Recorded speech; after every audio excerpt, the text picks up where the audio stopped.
अगं त्यांनी मला समजवलंय आणि मला ते पटलं. मला घरी जावंच लागेल ग, मी नाही थांबू शकणार. अगं विश्वाची मनस्थिती माहित आहे तुला. त्याला हे समजलं की मायाने तुला फोन करून बोलवलंय तर त्याचा डोकं आणखीन तापेल. म्हणून म्हणते आर्या ही योग्य वेळ नाहीये. तू एक काम कर, विश्वाने सांगितले ना त्या डॉक्टरकडे जा आणि सगळ्या टेस्ट करून घे. त्या टेस्ट रिपोर्ट आले ना की मग मी विश्वाशी बोलते. मग तर झालं.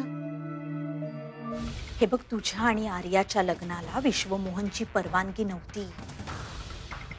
मी जवळ आणलंय तुम्हाला आणि आजही मी तेच करण्याचा प्रयत्न करतेय. हे बघ, आर्या जर तिथेच राहिली ना तर तुमच्यातला दुरावा हा आणखीन वाढत जाईल आणि मग ती या घरी परत यायला कधीच तयार होणार नाही. माझे शब्द नीट लक्षात ठेव.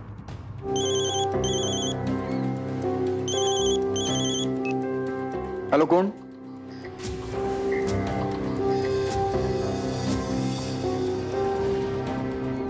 काय? मनीष माझ्या केबिन मध्ये? पण का? काय?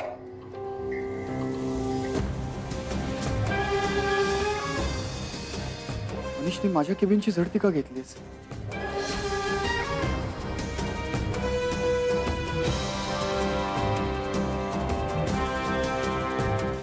ही अपराध पण मी नाही केले साहेब. अजयने केलं हे सगळं. अजयचं फक्त नाव घेऊ नका. तुम्ही त्याला काय काय आणि कशी कशी मदत केली ते सांगा त्यांना. हो म्हणजे मी मदत केली आहे पण साहेब त्यांनी जे काही मला सांगितलं ना तेच केलं साहेब मी. म्हणजे काय करायचं तुम्ही? मी त्यांना साहेब खोटे पेपर्स बनवून दिले, बिल्स बनवून दिली, खोटं ॲफिडेविट पण बनवून दिलं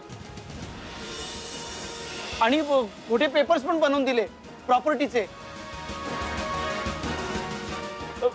आणि मी साहेब त्यांच्या घरी पण गेलो होतो खोटा वकील बनून. अनुभव आहे मला विश्वमोहनचा, माहिती आहे ना? नाही, मला ना या सगळ्यामध्ये काहीतरी भयंकर शिस्त आहे असा संशय येतो. अरे 51% मालक आहोत ना आपण त्या कंपनीत. हे विसरलाय का तो विश्वमोहन? तू एक काम कर अर्जुन, तू आत्ताच्या आत्ता विश्वमोहनकडे जा आणि चांगला खडसावून जाब विचारते. अरे बघत काय उभा आहेस अर्जुन, जा ना.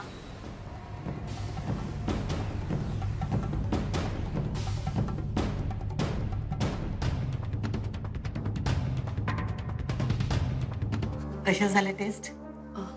हो ठीक झाल्या. आता रिपोर्ट्स तर उद्याच येतील ना. बरं मावशी आता निघते मी. काय?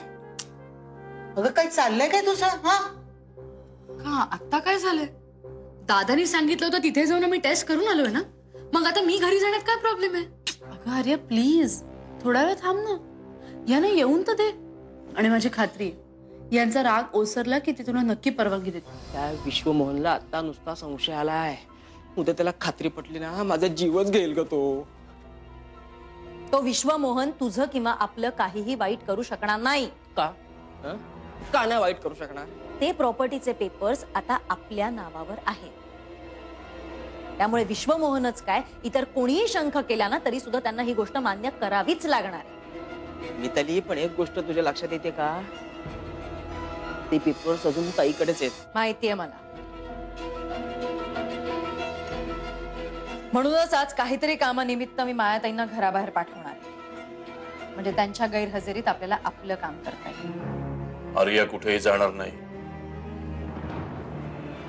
दादा काय चाललंय तुमचा? आता माझ्यावरही विश्वास नाही. बरोबर बोललात तुम्ही.